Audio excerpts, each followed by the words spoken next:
Pushkin. Hello, Malcolm Gladwell here, and welcome to what might be the final episode in our Development Hell series of Revisionist History. Today, we're talking about Elvis. Down any street. That person singing is not Elvis. These are the people. That's Cameron Crowe. You've seen his movies. Jerry Maguire, Almost Famous. He wrote Fast Times at Ridgemont High. So many more.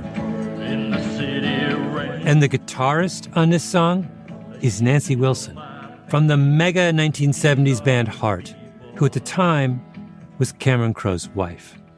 And the story we're going to talk about today starts back in the summer of 1986 when Cameron and Nancy were on their honeymoon.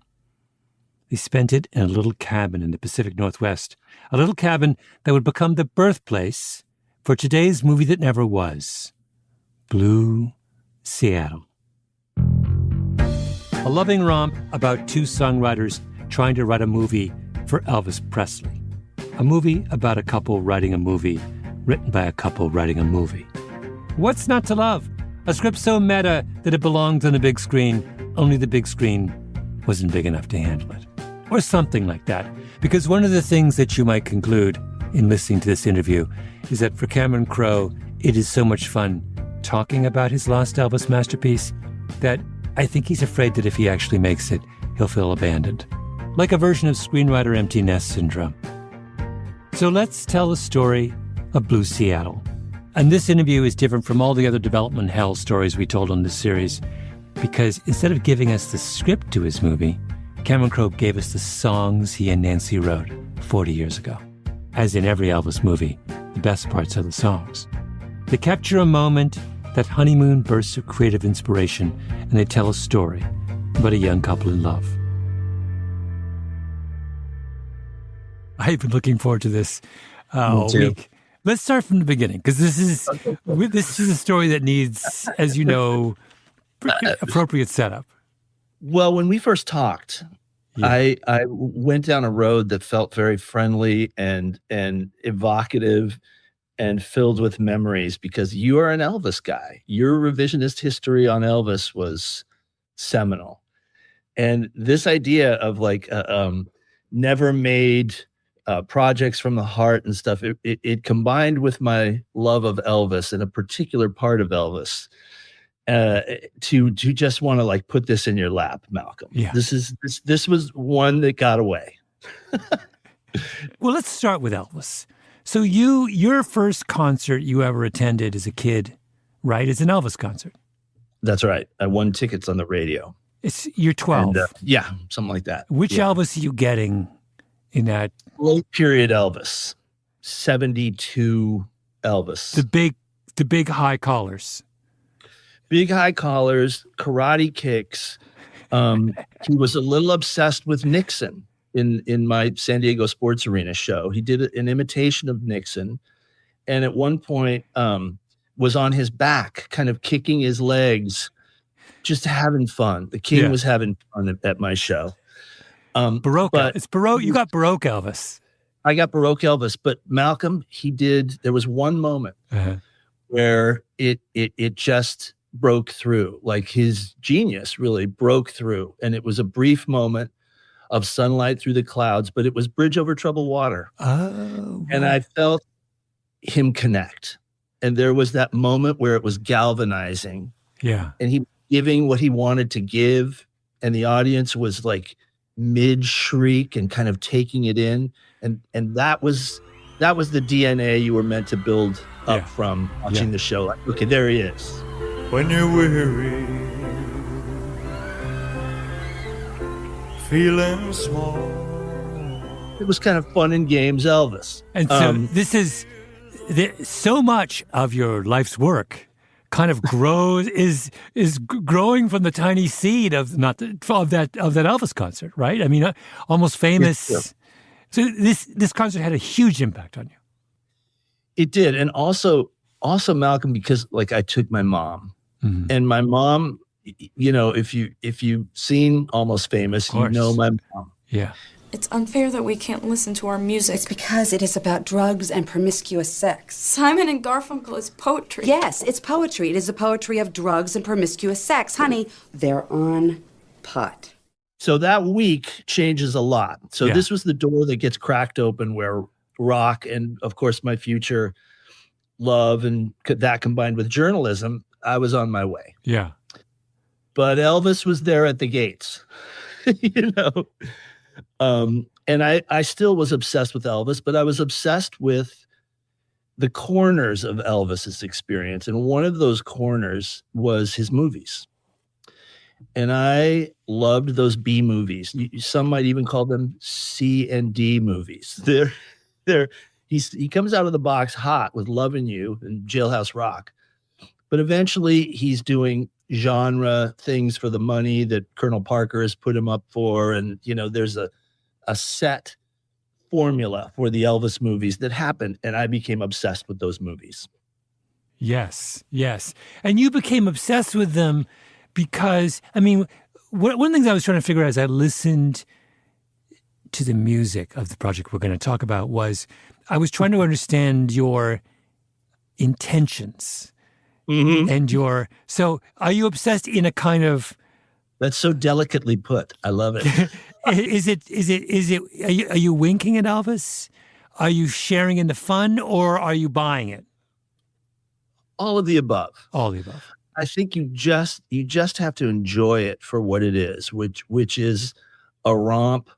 Elvis often did 3 of those movies in a year. You can see he's kind of confused by the character names they call him by. It's like he's lost.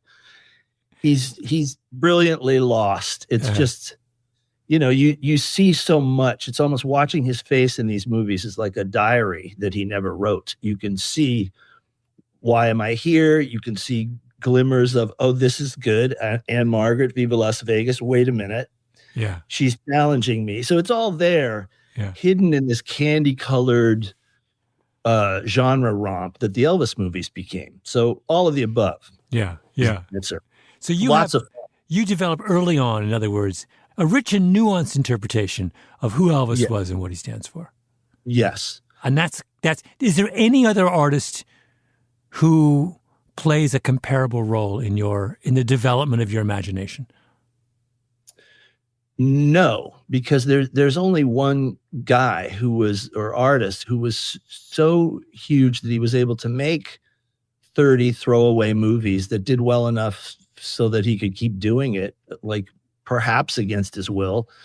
Only one person that I ever knew about, and we'll share this later, did ask Elvis, like, why did you make all those movies? And he gave this one person an answer, but mostly he never did any interviews. He never commented on it.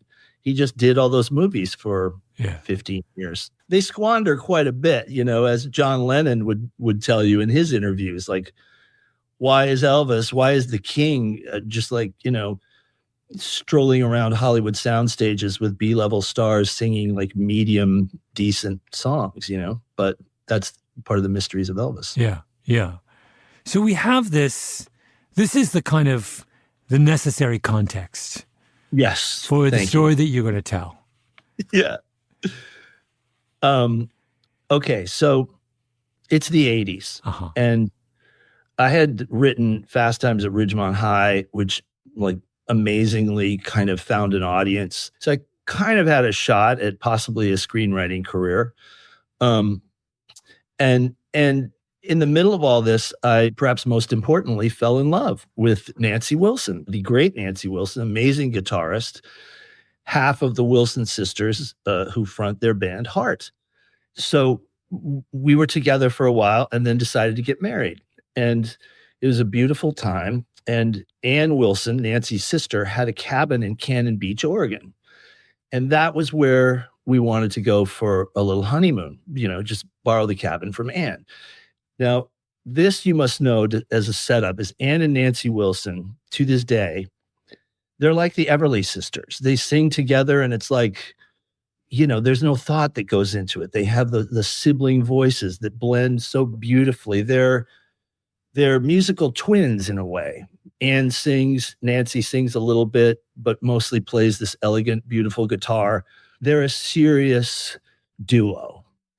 So 10 days into our honeymoon, which was how long we wanted to spend at Anne's cabin, we decided we want to spend 2 weeks. We want to spend a little bit longer. But Anne wants to come to her cabin. So Ann Wilson shows up on our honeymoon, which is an interesting thing for a small cabin. It's like a sitcom in a way. Here you have the two sisters with you on your honeymoon with one of them.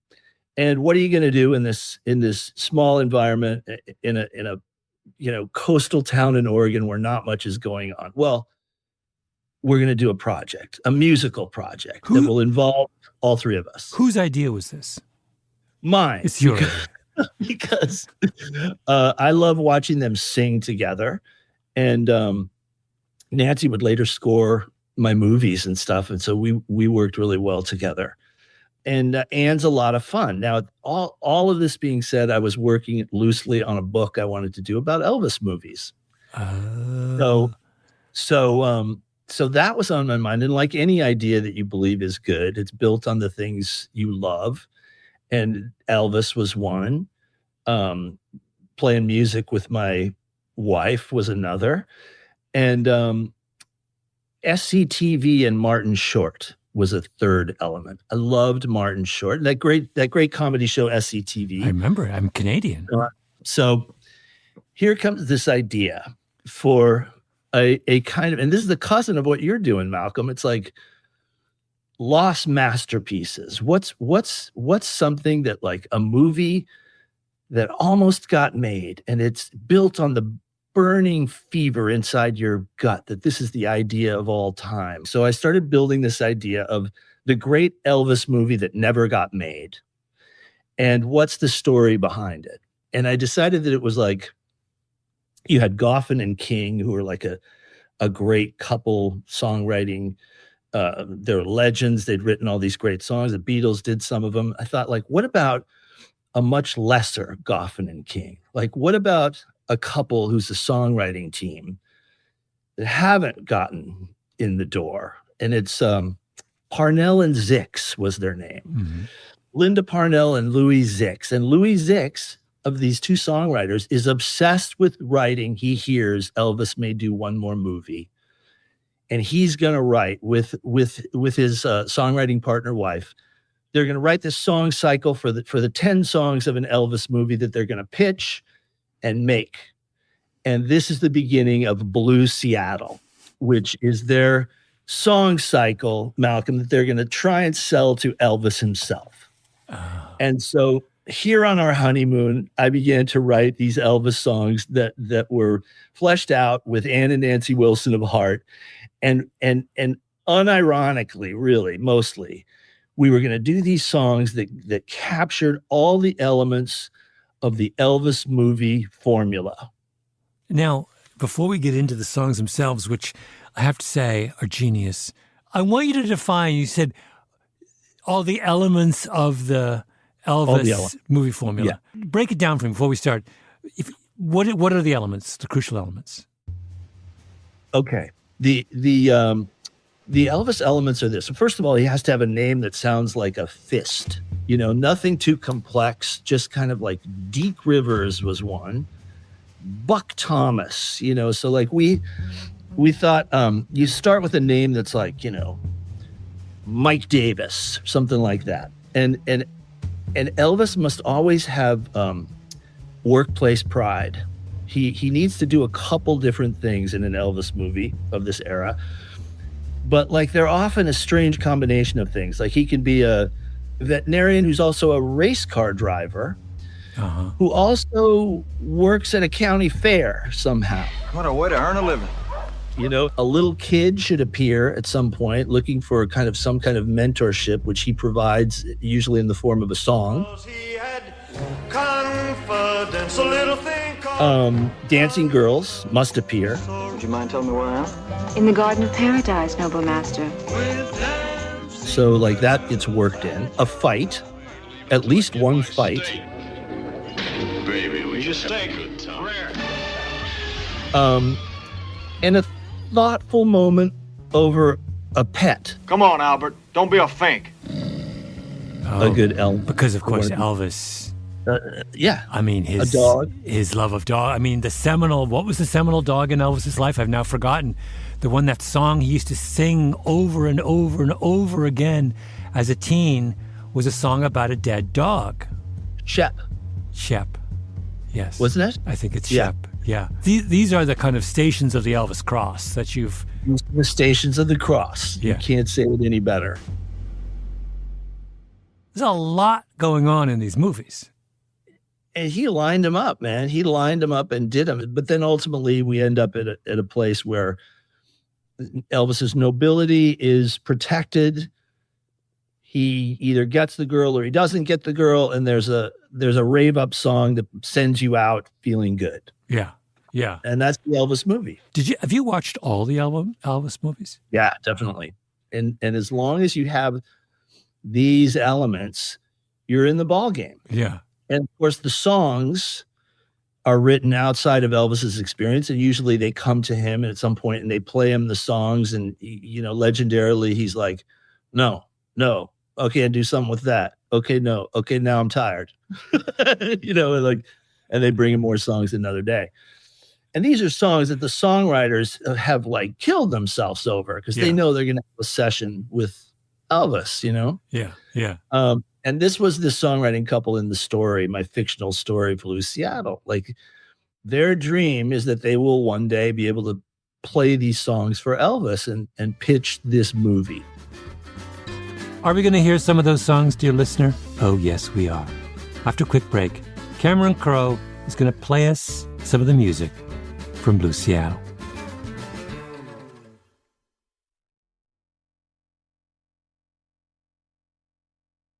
So you sat down, you're there. How long did it take to write these 10 songs?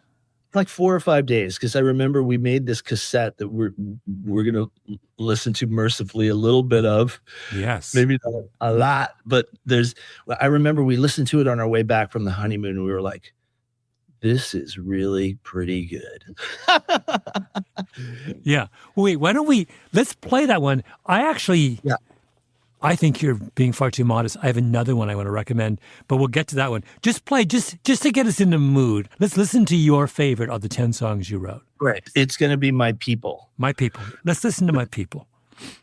Let me set it up. We wanted to bring Elvis this movie in the late 60s, because this is kind of the period where Elvis has started to develop a little bit of a social conscience. So the idea is Elvis plays a cab driver in this who is a man kind of the people. And so like the idea of Elvis roaming the streets in Seattle and like Pike Place and all that stuff, we loved it. And so there is a moment where he realizes he must return to the relevance of the street where he was once this cab driver. And he leaves this relationship that has kind of belittled him in some ways. And so he's like going back to his roots, and he's singing this song from behind the wheel of his cab, My People. And it's always good. I'll just add this. It's always good when you have a little bit of a Spanish kind of castanet feel, you know? Drive down any street, watching from my seat. These are the people, my people. In the city rain, they seem to know my pain. These are the people,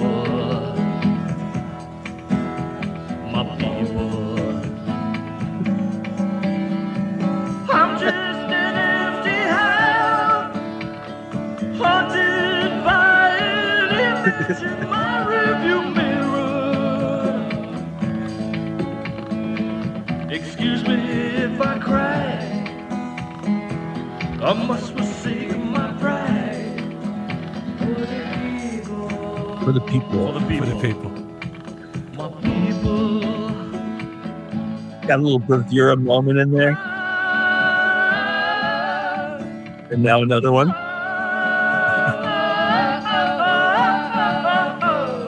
He's got to be clapping even though he has to have his hands on the wheel. Yeah. We'll still figure it out. I must forsake my pride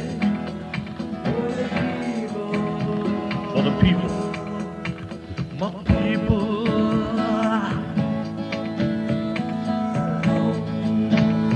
Now, you can actually, it's funny, that's like totally believable as an Elvis song.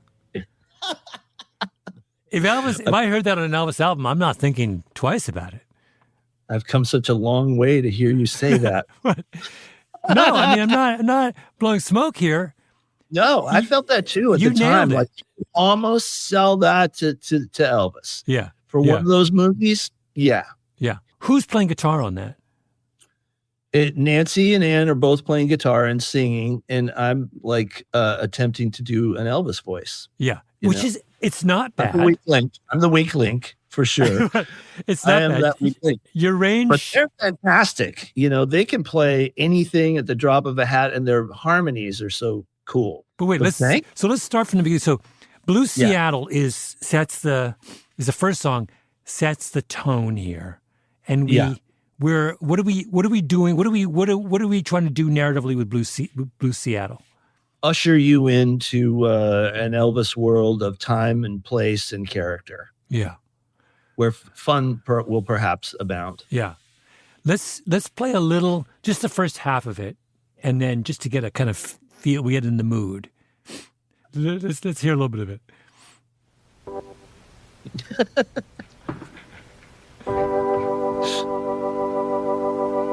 Summer winds are calling me. Weather is always important. To the place that I love. Blue skies, green mountains, a town made for love.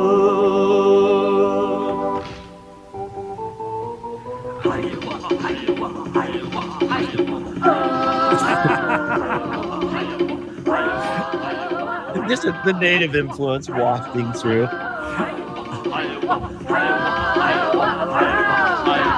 I'm going back to the place where I belong. A pretty little city where man just can't go wrong. The seafood is fresh, the steaks are rare. Steaks are rare. Yeah. I thought the opening, this should be the theme for Seattle. First of all, Blue Seattle. Seattle needs to call itself blue because everyone thinks they're gray Seattle.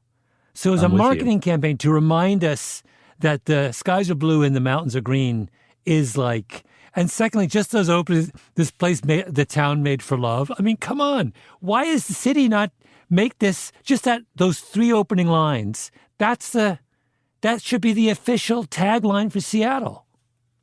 Am I wrong?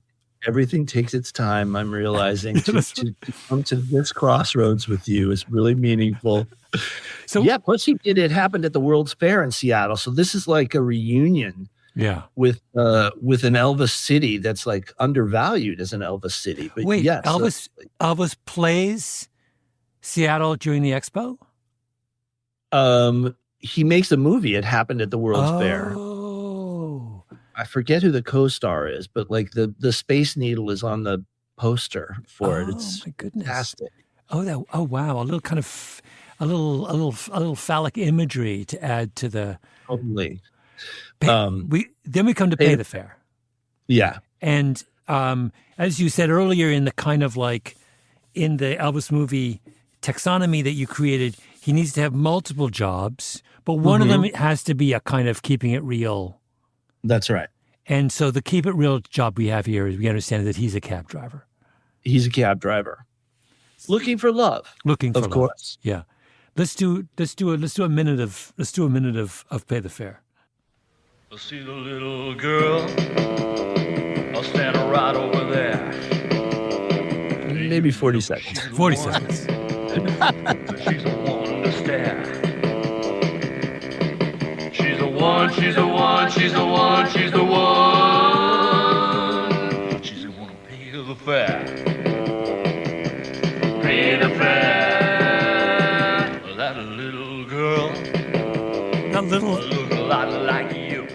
with Casio go. I tell her. And they sound so, Ken and Nancy sound so good on this. They don't. I know. The thing that makes this genius is this understanding that we have the Wilson sisters doing the do do do do do do do. Right. Cameron, when you're doing this project, are they are they as into it as you are? I mean, we're bored. Yeah. But B, it's a great question. There was mist. There's like waves crashing below these little cliffs where we're staying.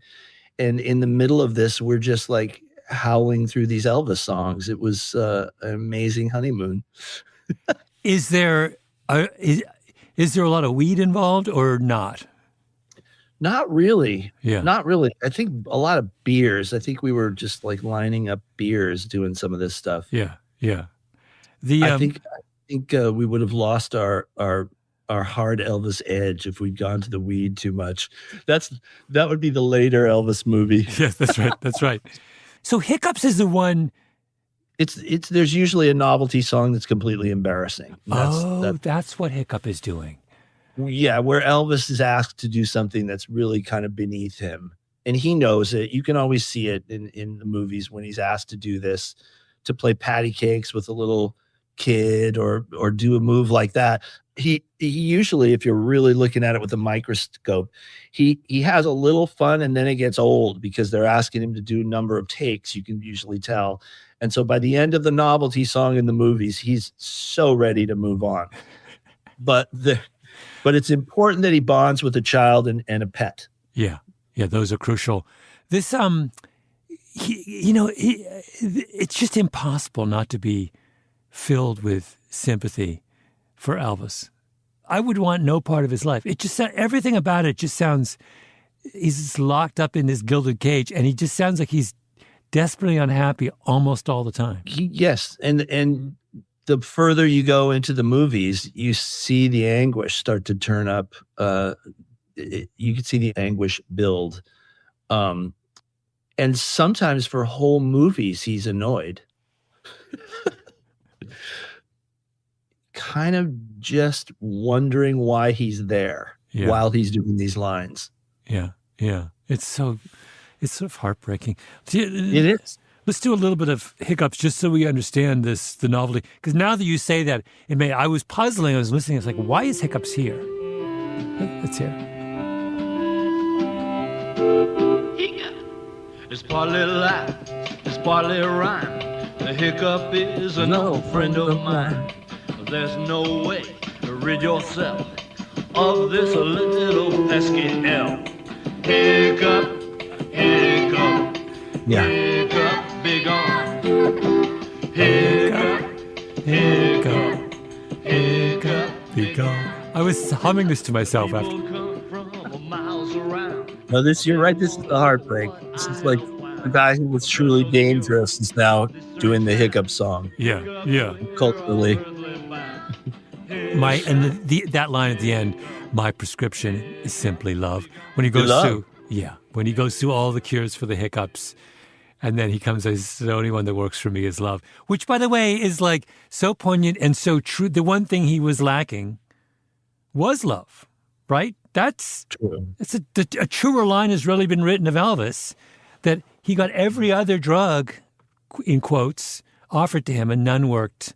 The only thing he needed was, it was super well said. And there it was buried in the Hiccup song. By the way, what's hilarious, continuing is hilarious, is I've said before the contrast between two of the great guitar players of our generation. And then it's a good Elvis impression, but as you say, you are the weak link. I am the weak link. You could only be though in this company.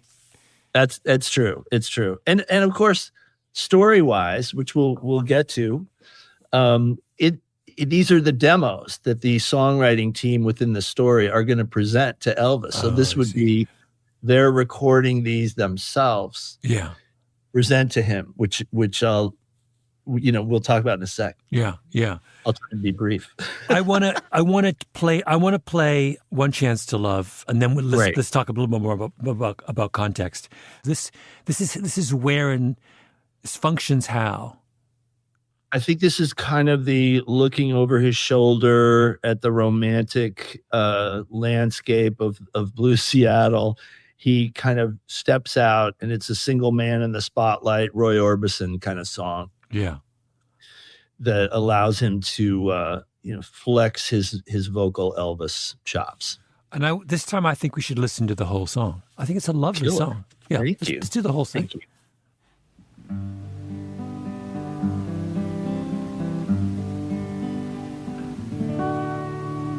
Darling, I've known you forever, and yet I've loved you never. Oh, there's many greedy men with hands in gloves, but I just want one chance to love.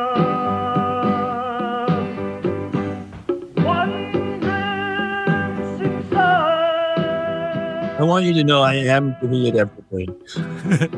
Your precious love. I don't have a lot to give, but I'm giving it all here.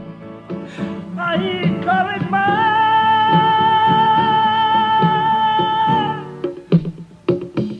Darling. Oh, so Elvis. Many others who would ask for 20, 30, 40 or 50 chances to love. But not me, darling. No, I'll take my shot. I'll take my chance on just one. One chance to love. One chance in love. Your precious love.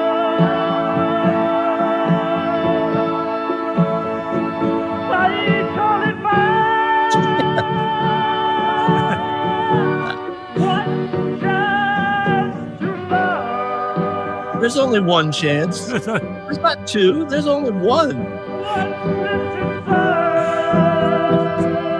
I just think it's great. I just love this one.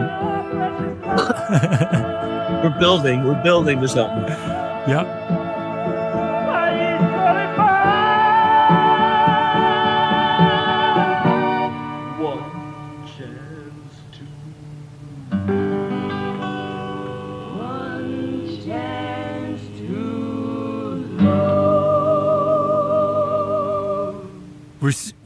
we get the Wilson sisters at the end. You can't beat it. We get real singers at the end. But just in case you forgot what real singing is like. It's the least demo-ish. Mm-hmm. Mm-hmm. It feels like by the end of this, your enthusiasm for the project is increasing. You're exactly right. That is the most Elvis. That's the most pure. If you played that for anyone and said, who would be the ideal singer for that? Everyone would say Elvis. That's an Elvis song.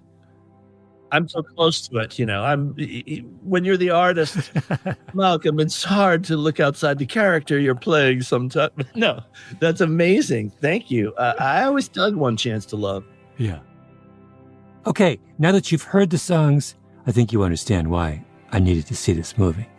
We're going to take a short break, and when we come back, we talk about how the story of the film turns out and what it all means.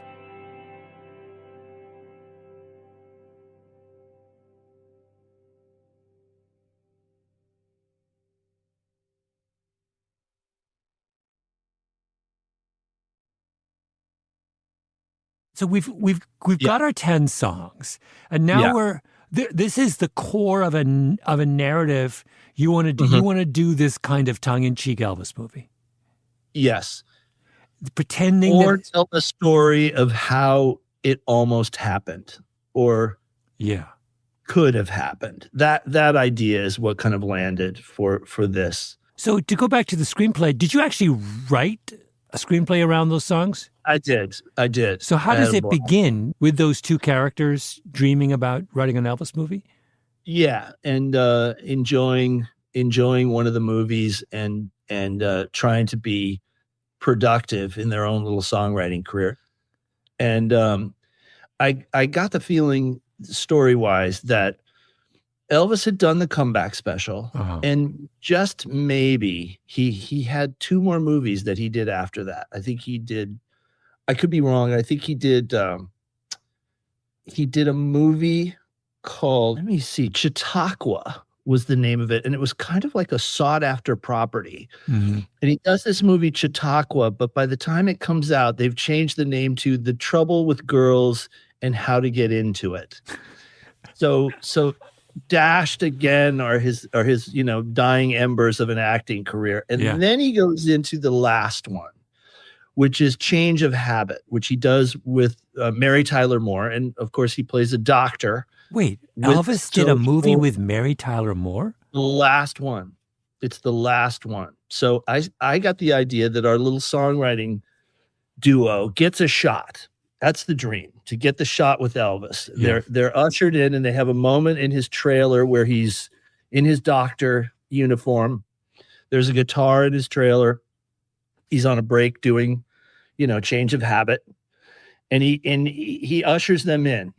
And they're kind of nervous. Our guy, the main guy who's like an Elvis fanatic and has like really studied Louis Zix, has studied Elvis. But anyway, they run through the songs. But before they do, Elvis says, not real talkative, totally charismatic, bronzed in his doctor outfit. He says, I always wanted to be in a good movie. I don't know I'm gonna do this very much anymore. Maybe never.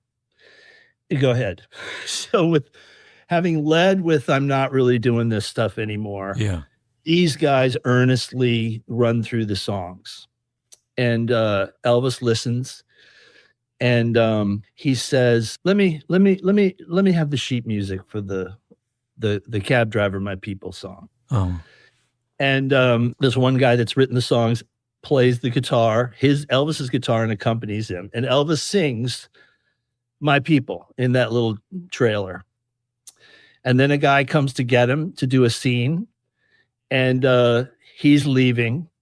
And our guy, Louis, says, Elvis, why'd you do all those movies? And I used the line that I had heard from the actual story where somebody asked him that. And he said, hey, man, last thing I remember, I was driving a truck.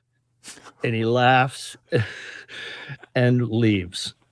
And we're left with the songwriting couple. And the wife of Louis says, I think he said no.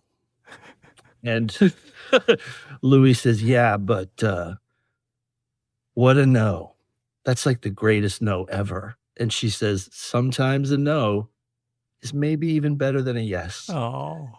And that's the end of Lost Masterpieces, the movie that never gets made. Elvis never makes another movie, but they have that moment in the trailer that where it all came to life for 1 minute while he sang the song. Yeah. That truck, last thing I remember, I was driving a truck. Yeah. I'll tell you where it came from. Leon Russell, the great, pianist and member of the Wrecking Crew and stuff, played on besides being, genius solo artist, he played on so many records, and he played on a bunch of Elvis records. And he was in the RCA studios in the hallway, and he sees Elvis coming down the hallway, and they hadn't seen each other since playing on a session. And Leon Russell described it as he kind of like developed Elvis Tourette's. He just like, what do you say to him? And he ended up blurting out, Elvis, why'd you make all those shitty movies? Just yucking it up in a studio hallway. Yeah. And Elvis said, last thing I remember, I was driving a truck, and like walks on, driving a truck in Tupelo, basically. And then the hurricane hit, and there he is. Like, what he means, his whole life is just a blur. That's what he means. Oh, that's what he means. But yeah. But Cameron, once again, it's so heartbreaking. It is heartbreaking. The idea that he would, he's essentially confessing to the fact he's had no agency over his own career, which we know is the truth of his own career.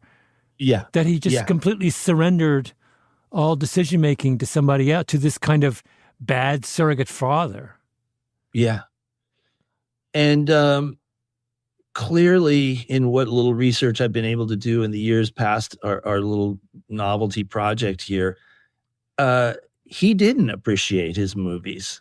He never apparently had the moment of watching him at 2 or 3 in the morning and saying like, yeah, it's kind of good. I think he mostly became ashamed of them. Yeah. Yeah. But also the idea of doing this kind of bittersweet Elvis, who's aware of his own kind of loss and failure in some sense, and who, you know, they're coming to him and they're confronting him with more of the kind of falsehood, you know, like a kind of, and like that, and he can't do it anymore. Priscilla Presley said there's a version of Elvis that few people ever saw, and they would go to the outskirts of town to like gospel festivals, and Elvis would sit at a piano with like a gospel group who was just like kind of amateurish gospel group, and he'd sing at this piano, and she would say that was the purest Elvis. That was him just connected to his own heaven. Mm-hmm. That was it. And she said, like, if you're going to do something about Elvis and not have that in, you're not seeing the real guy. So I felt like that moment in the trailer, he actually, there was just a love of music, and there was something in that song that like touched him enough to want to sing it. And who is he if not a singer? And so he takes a spin. Mm-hmm. He takes it for a spin, and that was his goodbye. It's like, yeah. In the screenplay, how much of Elvis had we seen prior to the trailer? Oh, nothing. He's like Wolfman Jack in American Graffiti or something. It's like, so it's a brief. Oh, he just has that he has that cameo right at the very end. Yeah, they're just jamming like we're on the honeymoon. They're trying to like. It's the joy of their creation. The songwriters, the whole story really is they're living in it and experiencing it like we did on our honeymoon. But I think that line is cool because maybe his partner realizes that the act of actually doing it and pulling Elvis back into a place that he was obviously leaving, and like, how will the songs really turn out? And are they out of step with the times? Like, these are all challenges that they don't have to face. They got to see it. And damn, it was good. Yeah. Yeah. Oh man. Cameron, why have we been denied this? This is so much more interesting than I imagined. I thought what you were doing, because all I had was the songs. You sent me the songs. Yeah. I didn't have the story. And I thought, oh, this is like a goof. I just thought, oh, you're just like, someone who loves Elvis is doing a little goofy Elvis thing. A kitschy thing. Yeah. But now I understand, as is the case with so many of your movies, when we get to the core of it, there's something really emotionally resonant there. Like painfully emotionally resonant there. I hope so. It's that happy, sad feeling that, you know, like the songs we love so often tap into that happy, sad feeling of, you know, the yin and yang, and you get to feel it all. So wait, did you pitch this script anywhere? No, I kind of wrote it and enjoyed it and moved on to something else. Why didn't you pitch it?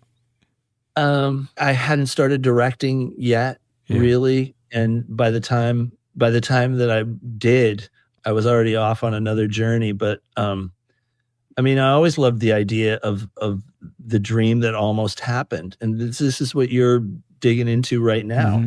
Mm-hmm. There's an incredible kind of like happy, sad melancholy about, you know, some of the Christopher Guest stuff in the way that it was influencing me around this time and later too. Like, I just loved the humanity and the humor and the mix of that. Mm-hmm. I don't know. It just maybe someday I'll circle back to some version of this. But I did love the idea of a portrait of these artists just like scraping for something true. Mm-hmm. And a different truth comes out of it.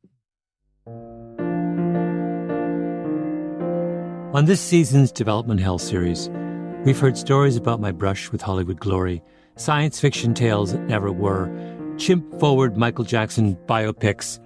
But I wanted to tell you about Blue Seattle at the end of it all, because this conversation was my ticket out of development hell. Crowe and Nancy Wilson got divorced some time ago.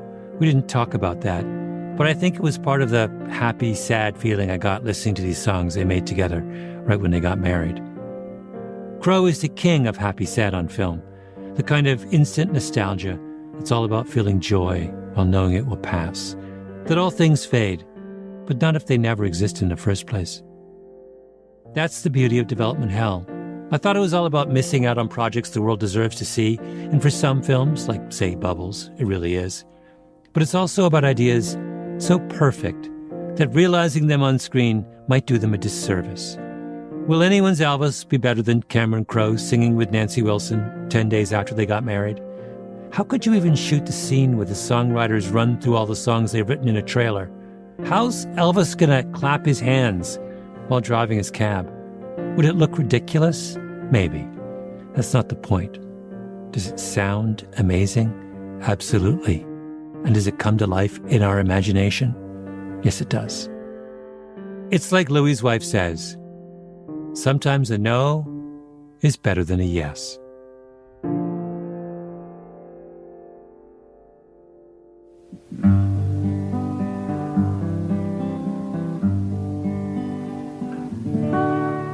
This episode of Revisionist History was produced by Nina Bird-Lawrence and Ben Nadaf Hafri with Tully Emlin. Editing by Sarah Nix. Original scoring by Luis Guerra.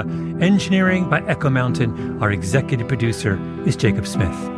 Thanks to the Pushkin crew, Greta Cohn, Christina Sullivan, Sarah Nix, Nicole Upton-Bosch, Eric Sandler, Sarah Bruguiere, and Carrie Brody. An extra special thanks, of course, to Cameron Crowe. I'm Malcolm Gladwell. One chance to love. One glance inside. Your precious love.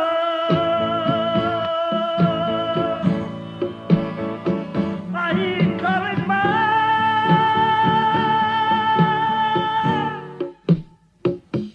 Darling. There are so many others who would ask for 20, 30, 40, or 50 chances to love. But not me, darling. No, I'll take my shot. I'll take my chance on just one. One chance to love. One chance.